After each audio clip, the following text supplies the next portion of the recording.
Hi guys, and welcome back to our Let's Play of Clock Tower 2. If you'll remember last time, Alyssa was in a bit of a pickle, passed out by a fireplace with her cousin who she stabbed.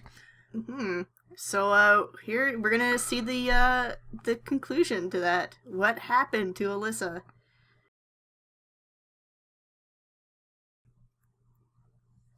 Who the fuck are you? Oh, what's a... Hey, you okay? Okay. Alex Corey, Monterey County Police. Oh, I'm so manly. This is the new Nolan. You don't have to talk. I'm predicting it. You don't have to Underage talk love. because I like my women silent. Memorial Hospital. I got a call from Tate's wife. Oh, so When Aunt I went Catherine inside, I called found you and a girl this laying on the dude. floor. I thought it was I a bit carried you out here. suspicious, but instead I took you to the hospital. I carried you the entire way. Stephanie. I just ran alongside the She ambulance. was badly injured. But He she'll kept be asking me okay. to get in, but this was faster. I feel like he shouldn't have, isn't he breaking protocol by moving her? I'm pretty sure that EMTs tell you not to do that. Speaking of EMTs, I'm pretty sure that someone's gonna need to rectify that situation. Someone just got their hospital bill. Topical humor. I love it. And so it begins. Noisy Monsters Cage. Grammar is not this game's strong suit. I want to make a band, and we'll call ourselves Noisy Monsters Cage. Hey, that would actually be pretty good. So, off we go. As far as we know, we're just gonna putz around this hospital, I guess. Yeah, because the police officer dude just kind of ran out without telling us anything. Yeah, I guess we're going to go investigate that sound. We don't really have any other objective right now as Alyssa. Presumably we've stopped the curse. Our cousin is going to be okay.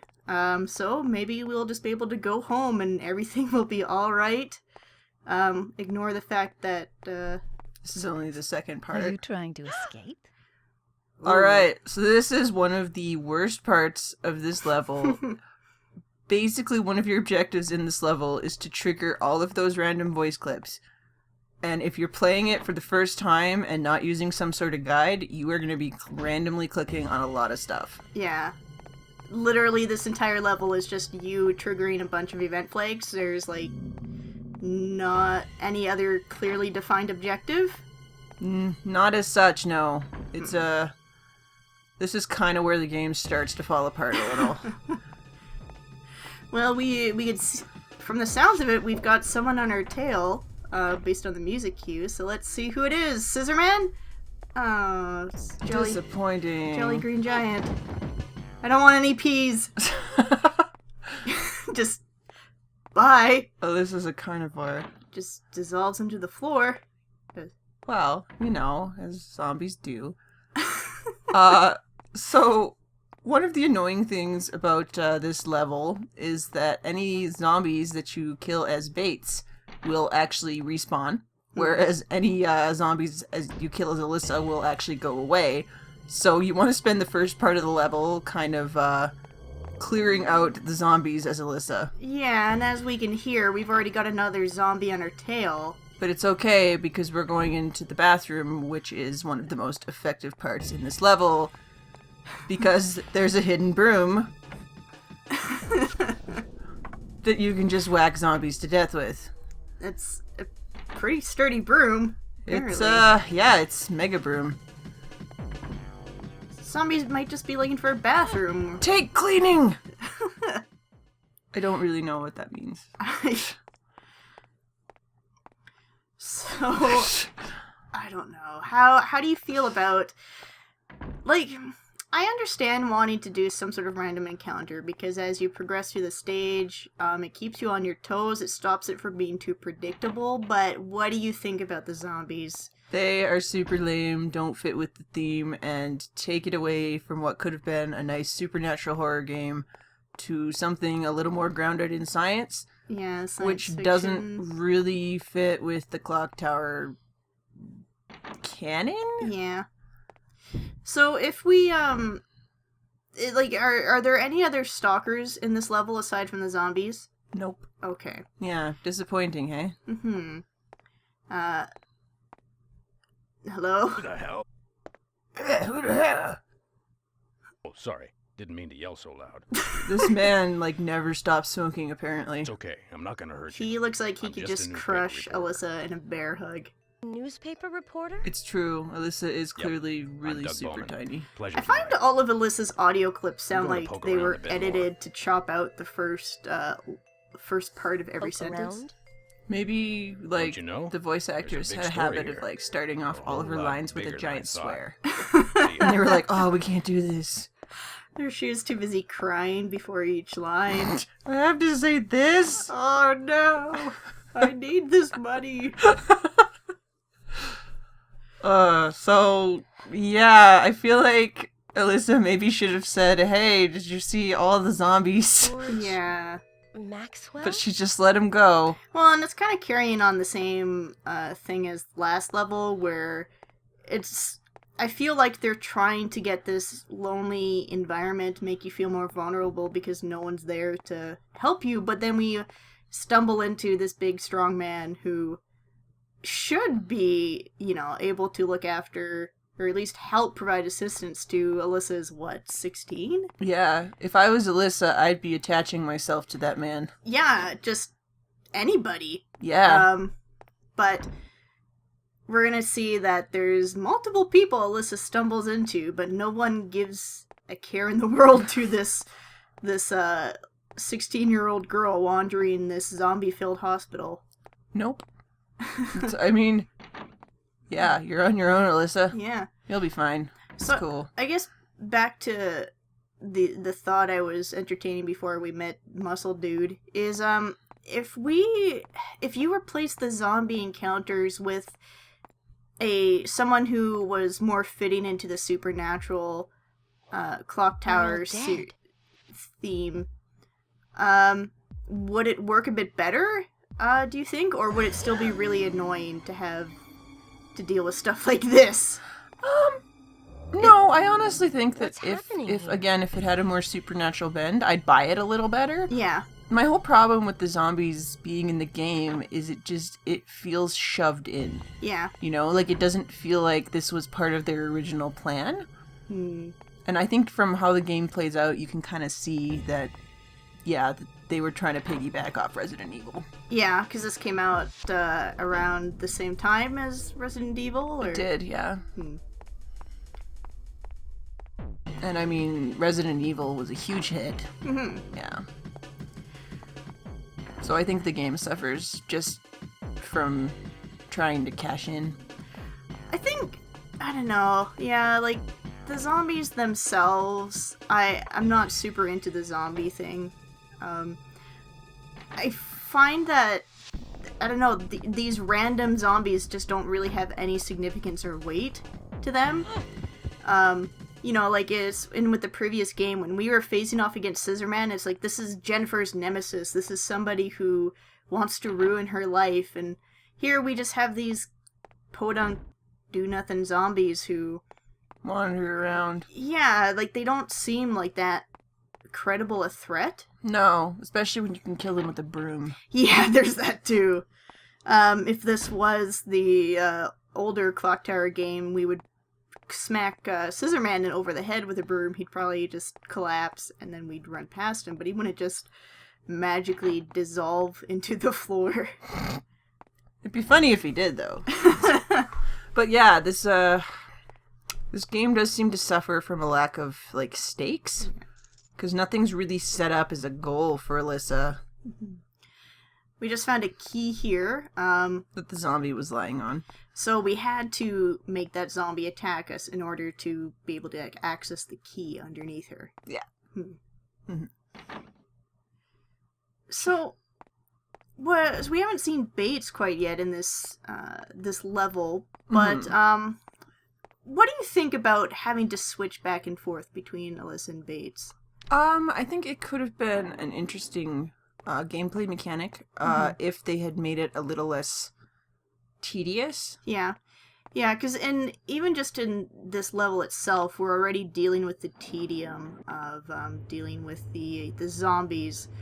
But as we're going to see, we're also going to have to deal with changing into Bates, or not even that, putting down the amulet, getting a zombie to attack us so that we then turn into baits, and then doing whatever puzzles we need to do as baits. Yeah. And, I mean, the thing is, the reason it's kind of tedious is there's never really any indication of, oh, this would be better solved as baits, or, Yeah. oh, I clearly need to be baits here.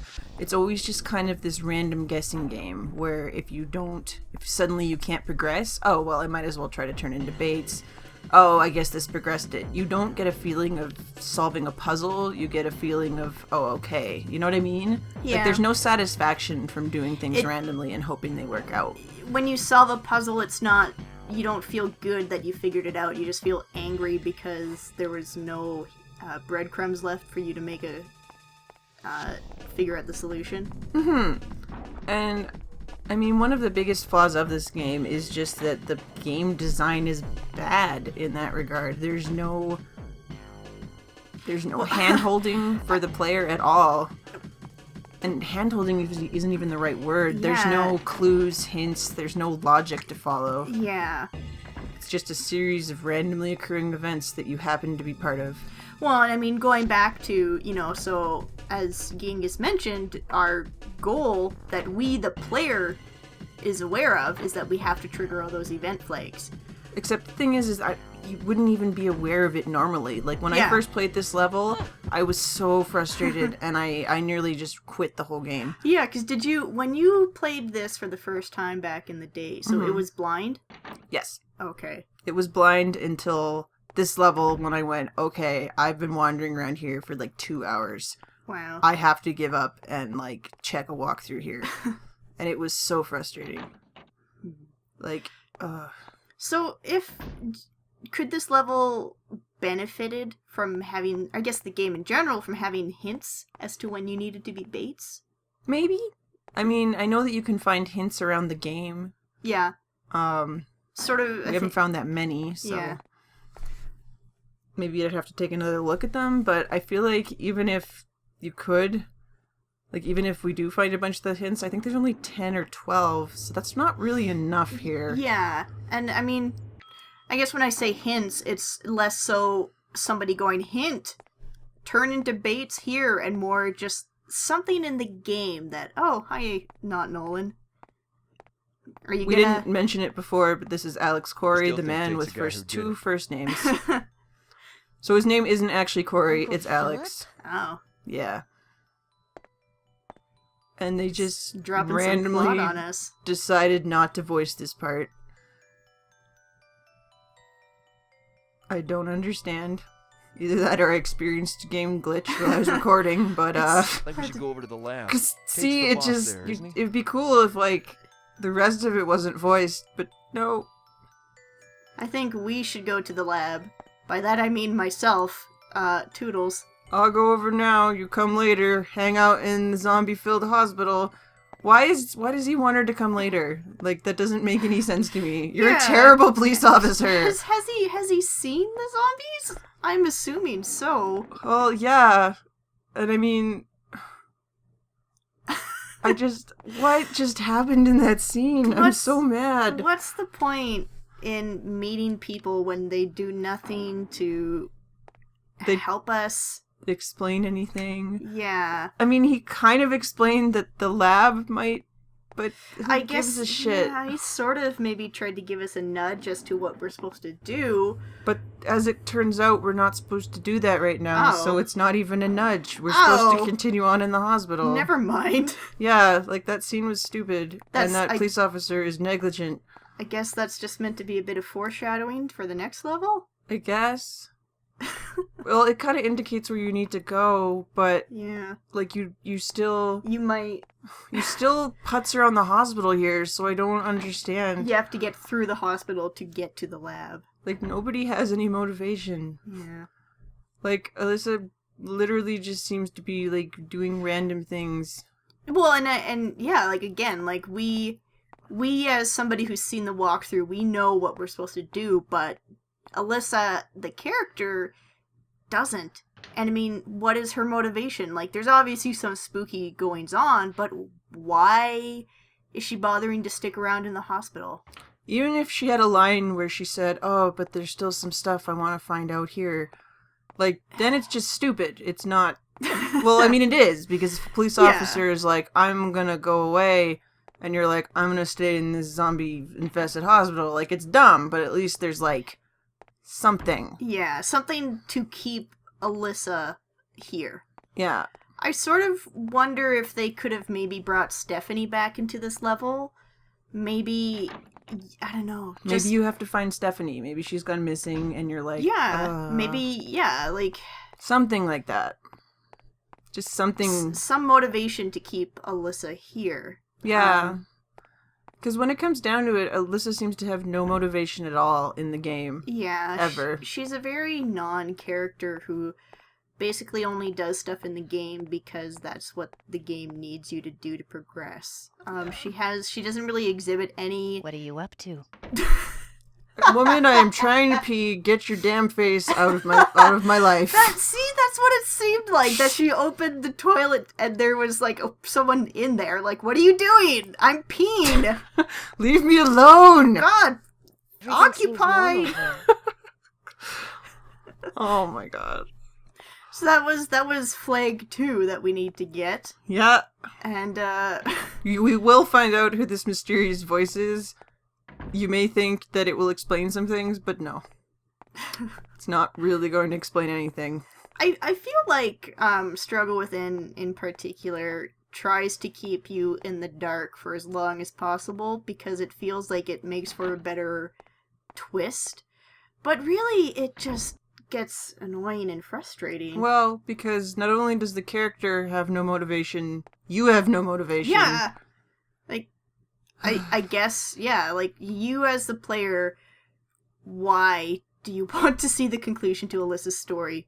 Because I know that we made fun of the first scenario, but that was actually, like, it was interesting and enjoyable, and, you know... I feel like it could have been trimmed down a bit, but at least we had more motivation to go through. Uh-huh. Like something. Yeah. You know? But here it's just aimless wandering with no point, and we Yeah. didn't follow a police officer. I'm still mad about that. My past. My cursed past. Crawling Spooky the way, in my please. skin. This chick totally listens to Linkin Park. And then we like just pan over to the left and she's just standing there flicking the lights on and off. Spooky. And then my dad comes out of the shadows to yell, "You're gonna cause a fire if you do that." Clock tower. The true fear. Okay, so here's a hypothetical, because we've ragged on this level for so long. Pretend that we are designers on Clock Tower Struggle Within, and we received this level as a alpha, and we are told, fix this, make it better. What would you do? I would add in more dialogue, like explanatory dialogue, giving the characters some motivation. Yeah. Um, Would you have this struggle in the dark? Probably not. Well, maybe. And I'm agreed. undecided on that one. I might. I don't know. Like, I feel like there's so much about this level that needs to be fixed, but it would require so much of a game overhaul that Yeah. I don't know if there's any way to save just this part. Yeah, it might. More explanatory dialogue would definitely help. These action scenes with Bates are kind of irritating. they're irritating, but they're also so satisfactory. A little bit, except if you go back in here, you can see the zombie. Like, this is the problem with Bates' scenario, Yeah. is that you spend a lot of time shooting zombies you've already shot, and if you don't, like, if you run out of ammo, it's not like there's more places to find ammo. There's Yeah. only a few places that have guns, so you can get stuck. So then, I guess the trade-off, using Bates to kill the zombies is a lot faster and far more satisfying, but we can easily run out of ammunition and the zombies respawn. Yes. Whereas, for the most part, with Alyssa, none of the zombies will respawn. So, Bates becomes kind of an annoyance in this chapter, Yeah. which is sad, because I like Bates. Even if he's a homicidal maniac, he gets things done. I do wish that the game would go more into Bates and Alyssa's relationship, because that's probably the most interesting thing in Struggle Within. Well, we still have a whole nother scenario left. You never know. The third scenario might just be the greatest level of any video game and completely redeem Struggle Within, but if I had to bet money on it Aw, negative Nancy. even if we just had, like, some dialogue between Alyssa and Bates. Because I think in Struggle Within, there's this feeling of emptiness. Yeah. There's nothing to fill the space here. We're just wandering hallways that look exactly like other hallways. There's just nothing to spice it up. And as we can hear now, there's no music. The only music we get is when we stumble into a zombie. And it's just does not help the level at all. It just contributes to this feeling of boredom. Yeah. Not the highlight of the game for sure. Yeah. So far, the highlight of the game for me is Bates punching Stephanie in the face. That was pretty good. I believe you mean kicking her in the face. Oh yeah, that was even better. Yeah. Yeah. Let's check some lockers. As you can see, we're kind of hurt right here, so Oh, we're searching for a first aid kit? Yep. There we go. Alright. And then a zombie runs in and closes the door on your head. That would at least break up the tedium. Yeah. Like, that's the other thing, is that the zombies are boring because all they do is wander Looking towards for you. something? Yeah, I am looking for something. Yeah, way out of this goddamn level. I'm looking for the plot. But yeah, like, the zombies will, like, get up to you and eat you, but they don't do anything fun, like drop a painting on your head or throw a knife at you, or... Yeah. Like, they're boring. They're boring and uncreative. They're just obstacles. Yeah. And it's just... Why bother? I don't know. I'm definitely not a fan of the zombies, at least how they are now, where they have so little significance to the story, and just... Yeah, just... I don't know, we hit them with the broom and they're gone. I mean, especially when you think about it, the zombies, I mean, they were once normal people. Yeah, and there's nothing around here to really even indicate that. Yeah. Alyssa doesn't react to killing the zombies. Bates doesn't react. Yeah. But, I mean, Bates is also... Maybe that was a bad example. No one really reacts to the zombies, though. No, even when you meet up with Corey and with Bowman, like, they just don't really seem... It seems to be a non-issue for them. Some weird shit going on, isn't there? Yeah, whatever. You just hang around in the zombie-infested building. It's cool. It's made a pot of coffee. You want any? Oh, there's a zombie. Can you smack it with a broom? Yeah, okay. Thanks. I think Bowman would just, like, I don't know, clap his hands on either side of their head and just squish. Crush them. I don't even know. Alright, that's it for the first part of Noisy Monsters Cage. We will be back next week for the second part. See the continued adventures of us blundering our way through a hospital to try and find all the event flags. So much fun. Exciting times. See you then.